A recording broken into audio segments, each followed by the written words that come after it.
10 سال کا ہو جائے کیا کرو؟ اور نماز نہ پڑھے تو ہلکی مار مارو، اسلام نے یہ بھی سکھایا۔ 14 کا ہو جائے تو اس کو الگ کر کے بستر الگ کر کے سلاؤ کہ اس کا بستر اس کی ماں کے پاس بھی نہ ہو، اسلام نے یہ بھی سکھایا۔ ہر قدم پر ہر موقع پر رہبری کرنے والا دین اسلام ہے۔ اب تھوڑا اور بڑا ہو جائے تو اسے کمانا سکھاؤ، کماتے کیسے ہیں؟ حلال سکھاؤ۔ اب حلال میں کیسے کمانا ہے یہ بھی جناب رسول اللہ صلی اللہ علیہ وسلم کی حدیث موجود ہے۔ کتاب البیوع دیکھا اٹھا کر سب طریقے بتاتی ہے، تجارت کرنے کا طریقہ کیا ہو، کمانے کا طریقہ کیا ہو، کہ اسلام نے یہ بھی سکھایا ہے۔ کوئی کہے کہ ہمارے پاس وہ چند اعمال ہیں یہ اسلام کے ہیں، یہ اس کی کم علمی کی علامت ہے اور احمق ہونے کی علامت ہے۔ عقل مندی یہ ہے کہ اسلام نے سب کچھ سکھایا ہے، خالی نہیں چھوڑا اسلام نے، اسلام نے سب کچھ سکھایا، ہر موقع کا دین سکھایا ہے۔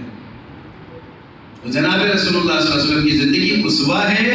لقد کان لکم فی رسول اللہ اسوۃ حسنہ، بہترین نمونہ جناب رسول اللہ صلی اللہ علیہ وسلم کی زندگی، ہر موقع کا دین، نبی پاک صلی اللہ علیہ وسلم کا دین۔ اور اس کے بعد جب لڑکا بالغ ہو جائے 15 کا ہو تو اب کیا کرو؟ کہ آپ سب سے پہلے تلاش کرو نکاح، کہ اس کا نکاح کیسے کرے۔ اس لیے حدیث میں آیا کہ جب لڑکی نکاح کے قریب ہو جائے، بالغ ہو جائے تو اس میں تاخیر نہ کرو۔ یہ 3 چیزیں فرمائیے نا کہ 3 چیزوں میں تاخیر مت کرو۔ جنازہ آئے تو تاخیر نہ ہو، نماز کا وقت آئے تو تاخیر نہ ہو، اور بالغ ہو جائیں تو ارے بولو اس میں تاخیر ہو۔ صاحب ابھی تو ایجوکیشن کا مسئلہ ہے، ابھی تو ڈگری نہیں ملی ہاتھ میں، ابھی تو جاب کریں گے، اس کے بعد ایمان سے ہاتھ دھلوا دیں گے۔ کہ اللہ حفاظت فرمائے، ہم نے دین کے احکامات چھوڑے ہیں جس کا نقصان پوری امت بھگت رہی ہے۔ حدیث کا ہو، حدیث کہ جیسے ہی بالغ ہوں ماں باپ فکر مند ہو جائیں کہ اس کے ایمان کی حفاظت بھی مجھے کرنا ہے۔ جب یہاں فکر دلائی کہ 7 سال کا ہو تو نماز کا حکم، 10 سال کا ہو نہ پڑھنے پر ہلکی مار، تو جیسے ہی بالغ ہو تو کیا کریں؟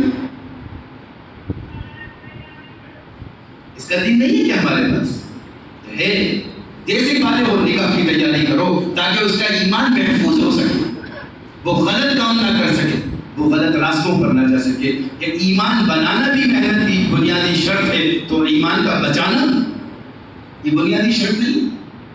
چاہے مردوں کا ایمان ہو یا عورتوں کا ایمان ہو، ہمیں تو سارا دین دیا جناب رسول اللہ صلی اللہ علیہ وسلم نے کہ مردوں تک بھی دین پہنچایا اور عورتوں تک بھی دین پہنچایا۔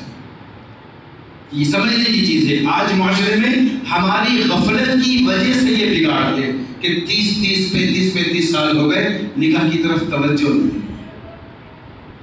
یہ دین کا حصہ ہے، یہ دین کا حصہ ہے۔ ہم دین کے کچھ حصوں کو دین سمجھتے ہیں، ہماری دعوت تو مجموعی دین کی ہے۔ اور حضرت مولانا الیاس صاحب رحمۃ اللہ علیہ فرماتے تھے یہ کام احیاء سنت ہے، ہر سنت کو زندہ کرنا۔ اور اللہ کے رسول نے کیا فرمایا؟ النکاح من سنتی، نکاح میری سنت ہے، نکاح میری سنت ہے۔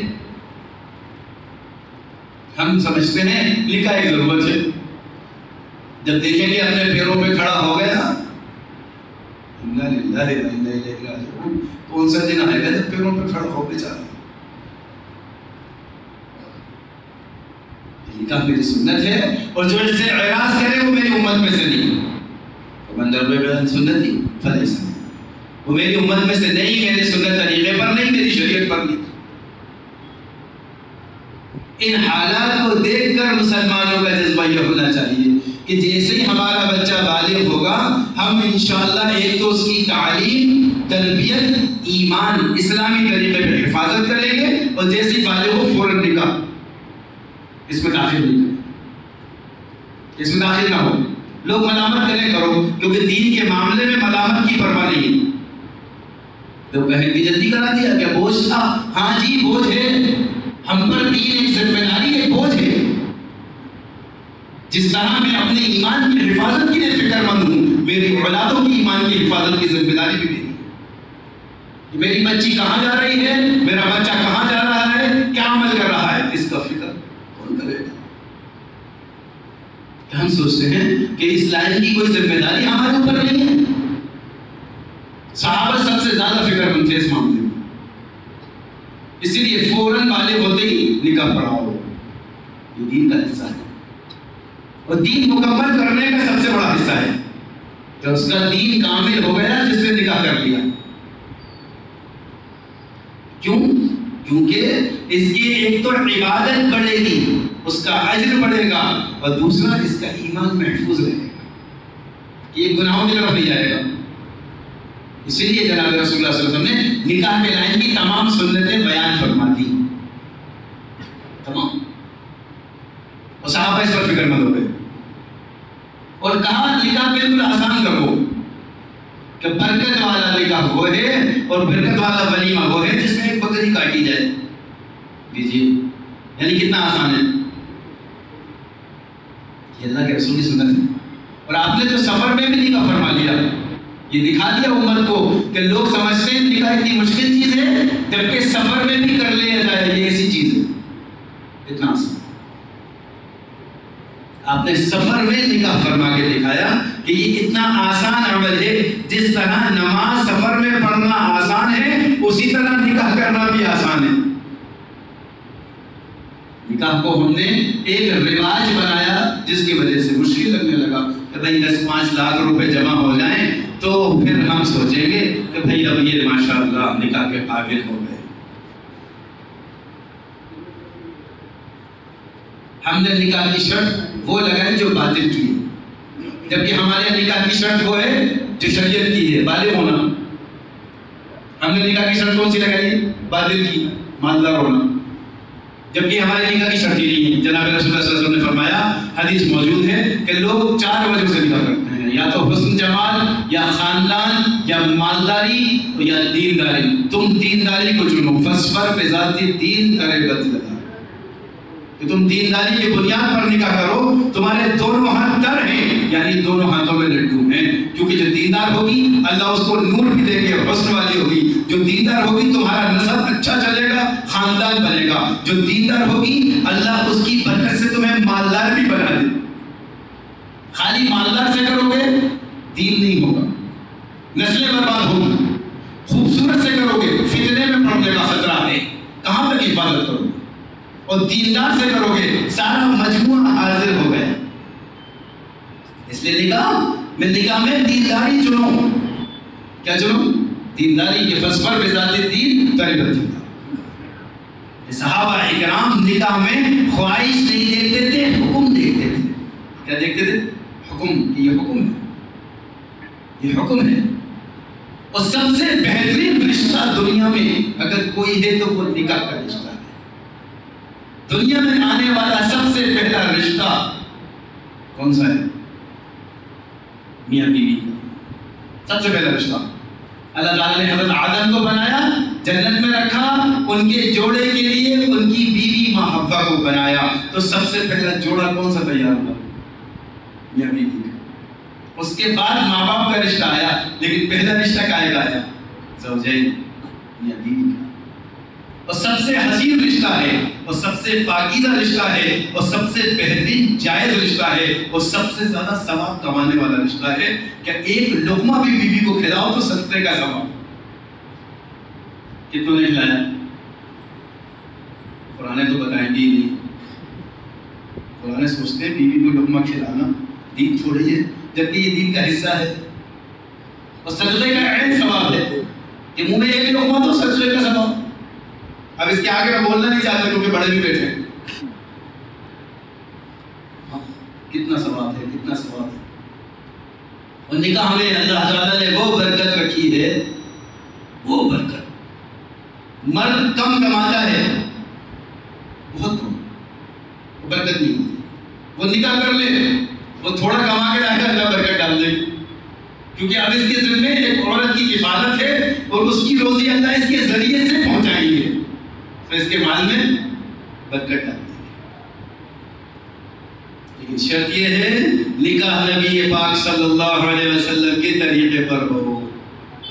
ایک صحابی ہیں، وہ مدینے میں آئے نکاح میں شریک ہونے، تو کچھ لوگوں نے شوق میں گھر میں پردے ڈال دیے.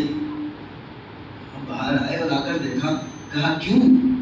قبلہ منتقل ہو گیا، کیونکہ خلاف تو بیت اللہ پہ ہوتا ہے، منتقل ہو گیا. نہیں جی، تو کہ یہ سجا کیوں ہے؟ اس پہ چادریں اور اس پہ غلاف کیوں چڑھے ہیں؟ تو لوگوں نے کہا کہ جی یہاں تو نکاح کی تقریب ہے کہ آیا تو میری نکاح میں ہوں، لیکن یہ پردے کیوں ہیں؟ یہ تو غلاف کعبے پہ ہونا چاہیے. کہ جی تھوڑا اچھا لگتا اس لیے چلا دیا. آپ نے کہا میں اس گھر میں داخل نہیں ہوں گا. یہ ہے صاحب، میں اس گھر میں داخل نہیں ہوں گا، قریب کی مسجد میں لے چلو. سارا مجمع گھر سے نکلا مسجد میں. وہ صحابی ممبر پر کھڑے ہو گئے اور انہوں نے کہا خدائے پاک کی قسم، خدائے پاک کی قسم، وہ نکاح میں کوئی برکت نہیں ہو سکتی جو نکاح نبی کے طریقے کے خلاف ہو. اور پھر آگے کا جملہ اتنا سخت فرمایا کہ میں بددعا دیتا ہوں، صحابی کی بددعا، میں بددعا دیتا ہوں جو اپنے نبی کے طریقے کے خلاف جا کر نکاح کرے، اللہ اس کے نکاح کو برباد کر دے. آج رشتوں کی بربادی کی وجہ ہے کیونکہ ہم نے نکاح کو، عظیم عبادت کو نبی کے طریقے سے ہٹا کر غیروں کے طریقے پہ لا کے رکھ دیا. جو غیر کریں گے وہ ہم کریں گے، جو غیر کریں گے وہ ہم کریں گے، جو غیروں کی شادی وہ ہماری شادی. اللہ کے رسول صلی اللہ علیہ وسلم کا سب سے بڑا ولیمہ جس میں ایک بکری کا گوشت، ایک سب سے بڑا ولیمہ تھا. اور ایک ولیمہ ایسا کہ جس میں صحابہ سے کہا کہ تمہارے پاس کیا ہے؟ کہ جی توشوں میں کچھ ہے، کوئی چربی لے کر آیا، کوئی گوشت لے کر آیا، کوئی کھجور لے کر آیا، کوئی روٹی کے ٹکڑے لایا. اپنے کا دسترخوان پہ جماؤ. سب نے دسترخوان پہ جمائے. آپ نے کہا ھذا ولیمۃ رسول اللہ صلی اللہ علیہ وسلم، یہ اللہ کے رسول صلی اللہ علیہ وسلم کا ولیمہ ہے. اتنا آسان کیا دین ہم نے. میں یہ نہیں کہتا کہ آپ لوگ یہ سوچو کہ اب ہم بھی ایسا کریں گے، ورنہ لوگ کہیں گے کس کنجوس کے ولیمے میں آئے، گھر سے ٹفن منگوا رہا. یہ نمونہ پیش کیا ہے کہ دین اتنا آسان ہے، تم آسانی سے پکا کر جو کھلاؤ گے انشاءاللہ ولیمے کا ثواب ملے. دین بوجھ نہیں بنایا، دین آسان کر دیا. نکاح بوجھ نہیں بنایا، نکاح آسان کر دیا. تو یہ ہے نکاح. کہ نکاح برکت والا وہ ہے جس میں جناب رسول اللہ صلی اللہ علیہ وسلم کے طریقے ہوں. اس میں برکت کی دعا ہے. اس میں کیا ہے؟ برکت کی دعا ہے. اور اس میں کوئی خرچہ نہیں. نکاح میں خرچہ ہے. وہ پوری زندگی میں جو ازدواجی تعلقات پیدا کرنے کا طریقہ ہے وہ صرف نکاح ہے. اس کے علاوہ جو کچھ ہو رہا ہے اس کا تعلق اسلام سے نہیں. نکاح اور ولیمہ دو بنیادی چیزیں ہوتی ہیں. ولیمہ بھی نبی پاک صلی اللہ علیہ وسلم نے سہولت کا بتا دیا اور نکاح بھی بتا دیا. یہ نکاح ایسے کرو. وہ ولیمہ بقدر ضرورت جتنا ہو اتنا کر دو، بس قصہ ختم ہو گیا. مہر اس کی شرائط میں ہے اور مہر ہمیشہ سونے کی شکل میں دو، یہ سنت ہے. یا پھر چاندی کی شکل میں دو، یہ بھی سنت ہے. اور مہر حق اس لیے ہے کہ یہ نکاح کے بعد رخصت ہوتے فوراً ادا کرنا چاہیے. یہ کوئی رواج نہیں ہے کہ 1 لاکھ لکھ لو، 2 لاکھ لکھ لو، دینا تو ہے نہیں. اور جب بڑے میاں کا جنازہ باہر رکھا ہوتا ہے تو عورتیں کہتے ہیں محلے کی آ کے معاف کر دو. یہ معاف کرنے کی چیز ہے؟ یہ تو ادا کرنے کی چیز تھی.